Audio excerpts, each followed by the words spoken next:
Moin Moin und herzlich willkommen zum TWS. In diesem und in dem nächsten Video geht's mal wieder um Ölfarben im Miniaturenhobby. Und zwar werde ich euch anhand zweier Monster zeigen, wie man Ölfarben bei der Bemalung ganz einfach einsetzen und dabei ziemlich coole Effekte erzielen kann, die mit Acrylfarben deutlich zeitaufwendiger wären.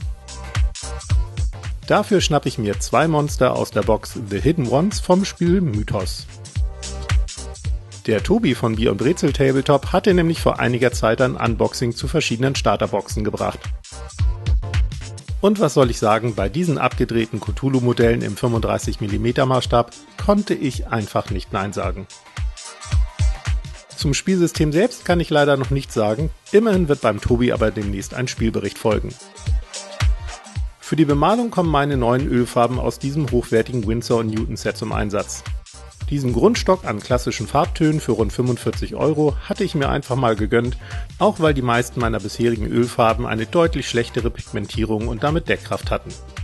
Mehr zum Thema Ölfarben erfahrt ihr ansonsten im oben verlinkten Video. Starten wir mit dieser Kreatur, die viele Knochen- und Muskeldetails und gleichzeitig eine glatte Oberfläche hat. Die Base habe ich übrigens ganz einfach mit Kork, Steinchen und Sand gestaltet und dann alles mit Corax White sprühgrundiert. Als Grundfarbe für den Körper mische ich aus Acrylfarben ein Grau-Blau an.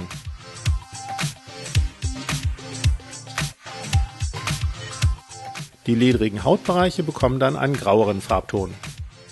Krallen und weitere Details folgen dann später. Also bislang eine ganz einfache Bemalung mit nur zwei Grundfarben. Außerdem habe ich ganz bewusst auf Highlight-Effekte wie Trockenbürsten verzichtet, damit ihr seht, was die Ölfarbe gleich bewirkt. An sich muss man diese Grundfarben auch nicht mit einem Lack versiegeln, denn Ölfarben und Verdünner greifen Acrylfarben nicht an. Manchmal ist jedoch für Ölfarben eine glatte Oberfläche von Vorteil, daher ist eine Schicht Glanzlack nicht unüblich. Bei hauchdünnen Airbrush-Farbschichten sollte sicherheitshalber immer versiegelt werden, denn beim späteren Abreiben der Ölfarben mit einem Wattestäbchen entstehen natürlich mechanische Kräfte, die extrem dünne Farbschichten beschädigen könnten. Die Ölfarbe mische ich als Wash an, also dünnflüssig und leicht transparent, aber immer noch gut deckend. Ich nehme das Standardblau aus dem Set und breche die Farbe mit etwas Schwarz. Zudem mische ich noch etwas Lila an, um den Wash gleich auflockern zu können.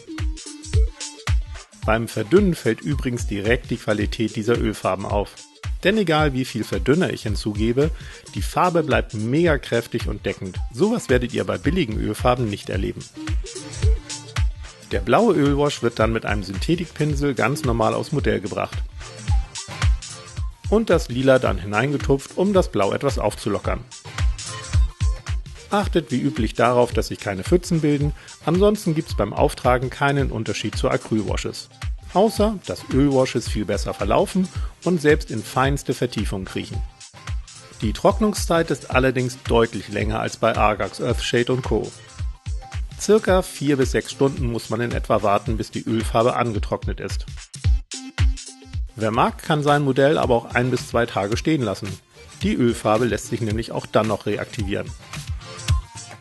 Und genau darum geht es jetzt, wobei wieder Verdünner und handelsübliche Wattestäbchen zum Einsatz kommen. Diese feuchte ich übrigens nicht direkt mit dem Verdünner an, da sie sich sonst blitzschnell vollsaugen würden. Vielmehr trage ich den Verdünner mit einem Pinsel auf das Wattestäbchen auf.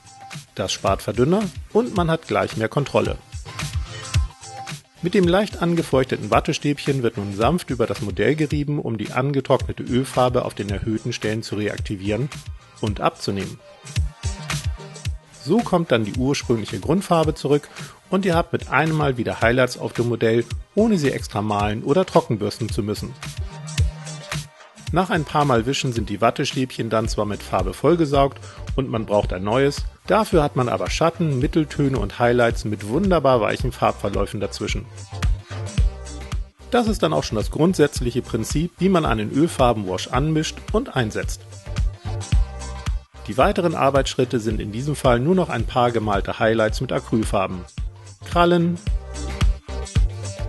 Zähne, Augen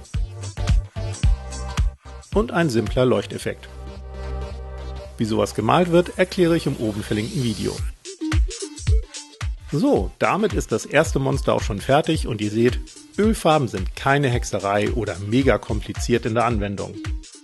Zwar ist die Trocknungszeit bedeutend länger, aber dafür lassen sich weiche Verläufe und Highlights viel leichter als mit Acrylfarben oder Washes herausarbeiten. Im zweiten Teil wird es dann bei diesem Burschen namens Dieter etwas aufwendiger, aber nur ein bisschen, versprochen. Wir sehen uns also nächsten Freitag, bis dann.